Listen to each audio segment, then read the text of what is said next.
beginning of 2025, a brochure arrived from Great Rail Journeys advertising a new independent luxury holiday.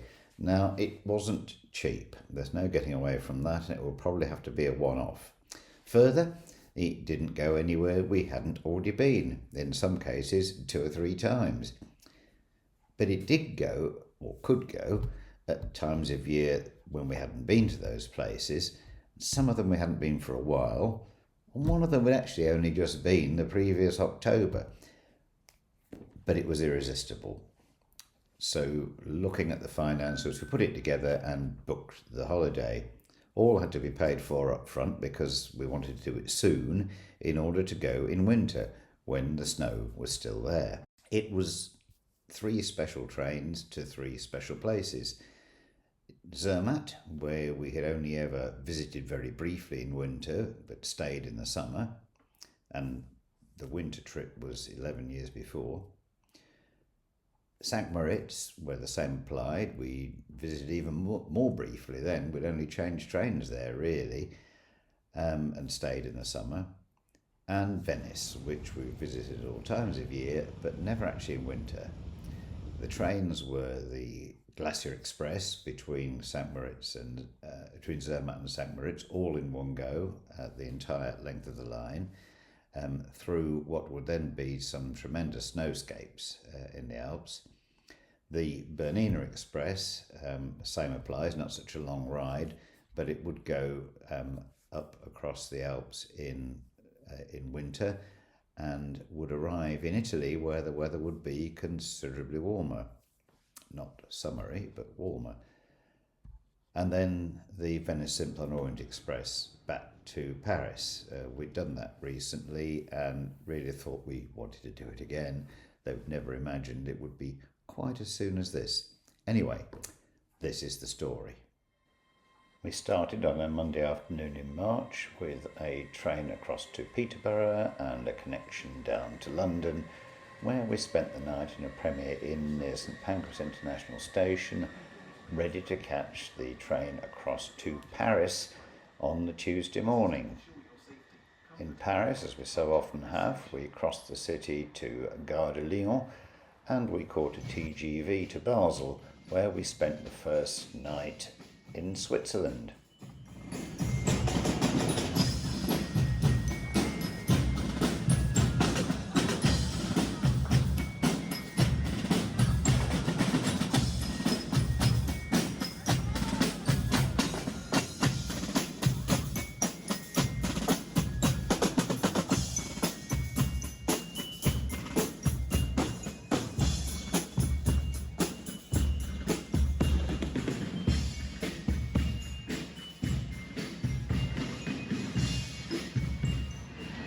While the rest of the world has its carnival on Shrove Tuesday, or at least immediately before Lent, bizarrely in Basel, it's the week after Ash Wednesday. So if you want to catch the Basel Carnival, don't turn up a week too early. It's after Lent has begun.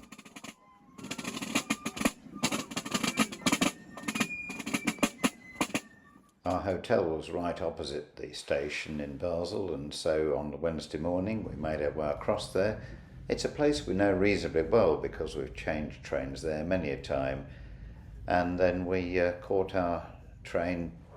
It was a brig-bound train. We got off at Visp, where we changed trains for the meter gauge train down to Zermatt. Great Rail Journeys had booked for us a super little hotel in Zermatt, where we were made very welcome. We got a room upgrade, I'm not sure why, but it was very pleasant. We would have had a Matterhorn view from our balcony had the weather permitted it. Actually, as the couple of days we were spending there went by, we did get glimpses of the Matterhorn, but it was a bit like one of those striptease dances where the veils are always slightly in the way. The clouds came and the clouds went, but you never actually saw the whole mountain in any one go. We settled in and then went down to the lobby of the hotel for the afternoon snack. There were some nice cakes and fruit and what have you. No tea, just water, which was very nice. And then we went for a walk into Zermatt and visited the Alpine Museum there, which we've been to before, but you always learn something new on a revisit to a museum. And for us, it was free. Our travel throughout Switzerland was with the Swiss Rail Pass, which gave us all the travel we needed to get to and from our hotels.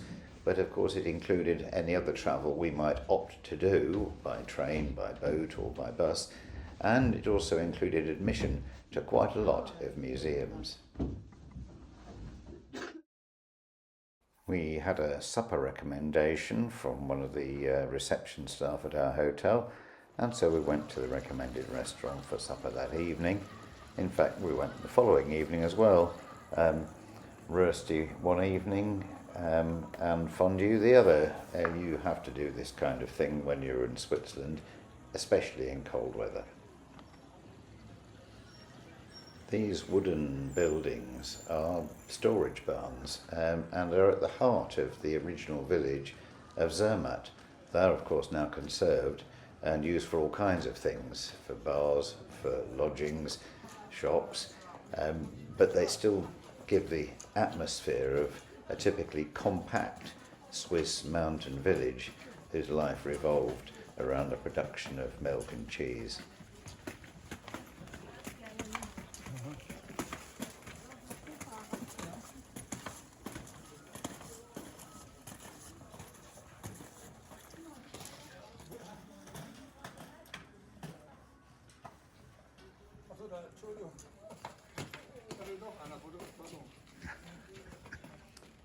I think I was the only person in this street not wearing ski boots.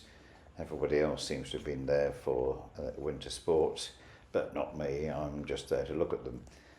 I was actually on my way up to the Anglican church, where there is buried the body of another Lincolnshire parson, so I just had to go and pay my respects.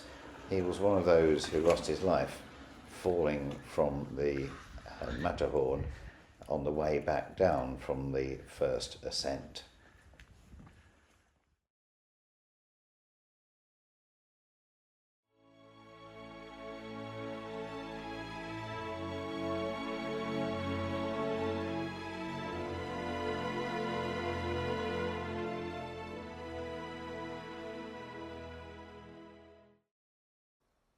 After an enjoyable couple of days in Zermatt, the hotel provided us with a shuttle down to the station after a very early breakfast in order to catch the 7:52 Glacier Express on to our next stop at St. Moritz. These are the earphones you can use the infotainment service that they have on board, telling you about all the things you pass on the Glacier Express. And here we make our way back down the valley towards Visp and Brig, ready to cross the pass over towards Chur, from where we then travelled to St. Moritz. Not too much snow around here, but there's quite a lot to come.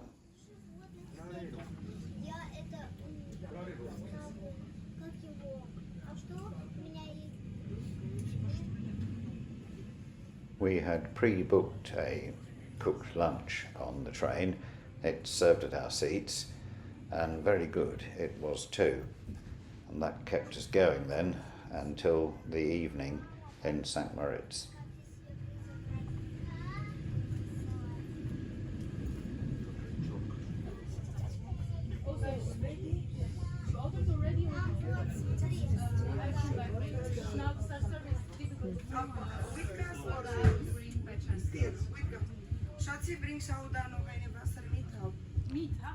The snow was so bright at this point, with the sun straight at us, that we had to wear sunglasses over our reactor light spectacles. We really needed 2 layers of darkness. And the train descends to Chur, and then there's not much snow there at all, and we take the Albula line towards St. Moritz, and gradually there's little more snow as we go along. By the time we get to St. Moritz, there is snow on the ground, but nothing like what we've come through in the mountain passes on our way to get here.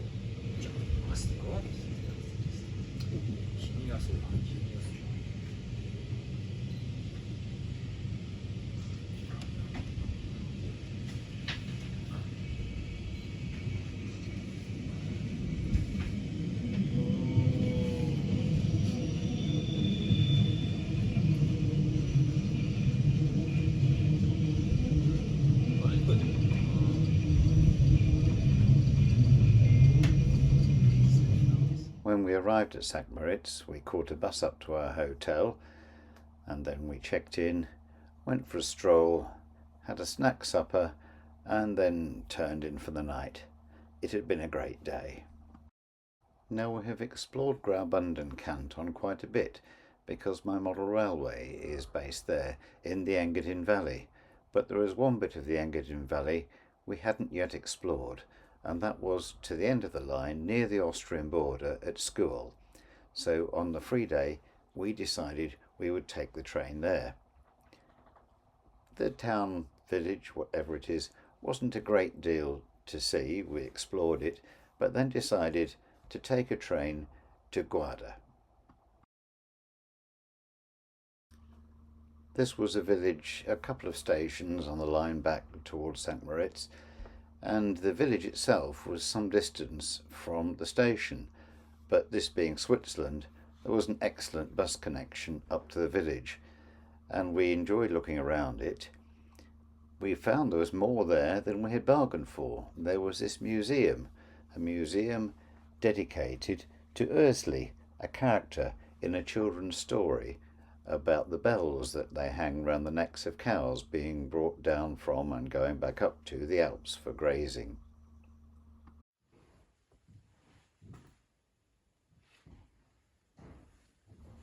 There was also a pub there where we had a little drink and a snack, and then set off back to St. Moritz, the longer route via Klosters and Davos.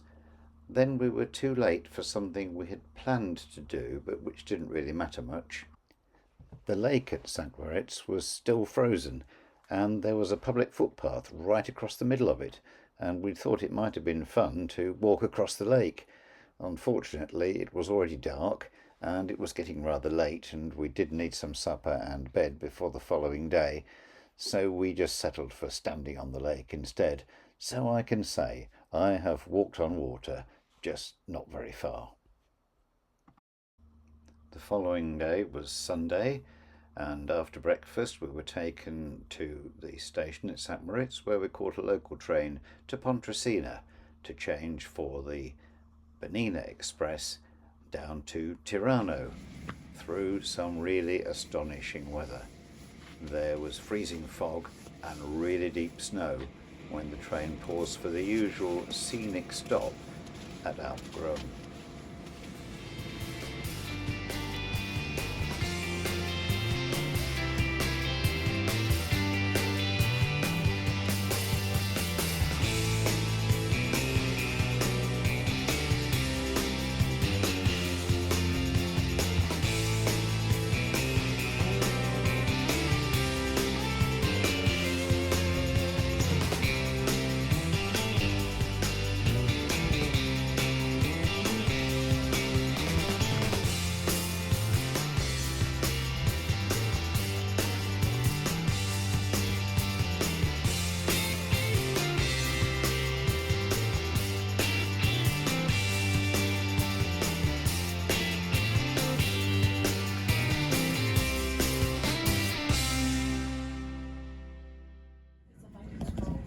The Bernina Express is advertised as being from glaciers to palms, and certainly we had come through some weather. We had actually passed some glaciers, though you couldn't see them through the freezing fog and the snow up to the windows of the train quite often.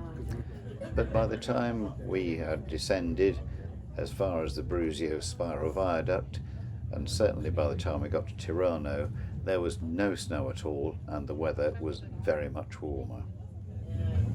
Look, it's called Stolberg. Still up to one of these, it's the Alps. It's not quite as big as this, but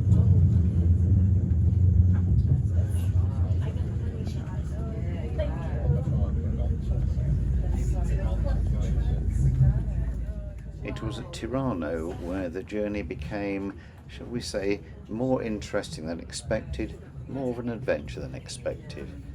Because before we set out, we discovered that the railway line south from Tirano towards Milan was closed for some kind of engineering work, and we would have to use a rail replacement bus service. We're used to those in Britain. It usually means a big delay, and Great Rail Journeys had given us tickets for a later train, but that would have meant another change and a very late arrival in Venice. So I was pleased when I found out that the original tickets were still valid, and if we could change trains at Milan in 4 minutes, assuming our later train there arrived on time, then we could make the original connection and get to Venice at a reasonable time in the evening. Well, to cut a long story short, we made it. We were on time getting into Milan in spite of having left late because presumably the driver had to wait for the bus to arrive, and we were able to get our train to Venice as planned, and that evening we ate outside a restaurant, Nero Hotel in Venice. Couldn't believe it. After the weather we'd been through, we were actually able to dine on the pavement beside the street in Venice that evening. The receptionist at the hotel gave us a letter from Belmond, operators of the Orient Express, telling us the arrangements for being picked up in a couple of days' time, and I was interested to see that it welcomed us back onto the Orient Express, which felt really quite personal. We made our way to a local restaurant, and that's where we had our dinner, outside, enjoying the balmy weather.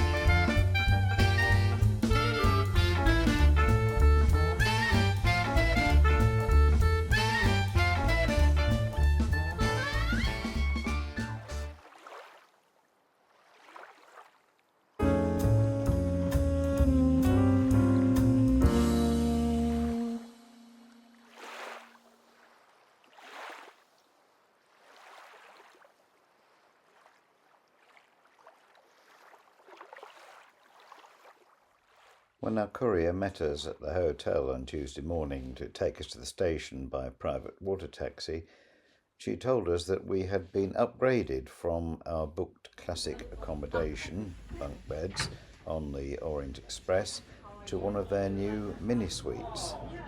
In return for this great favour, we would be asked questions on how we found it.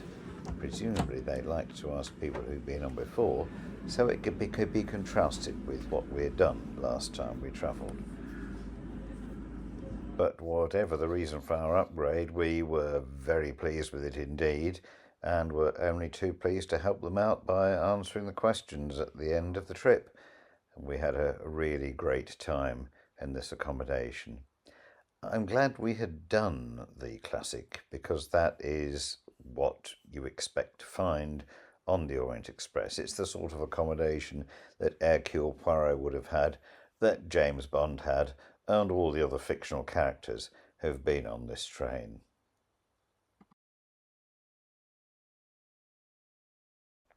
A much bigger table than you get in the classic compartment, and a lot more champagne as well.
the morning we dressed and then stepped outside the compartment while our steward made up the compartment for daytime use and then brought us our breakfast, a very light breakfast to eat in our compartment. And then later in the morning we wandered down to l'Étoile du Nord restaurant car to have our brunch, well on our way through France as we began to approach Paris. On the approach to Paris, we were held up for a little while at a signal, and so, of course, to compensate for the delay, a round of champagne was served. How very civilised.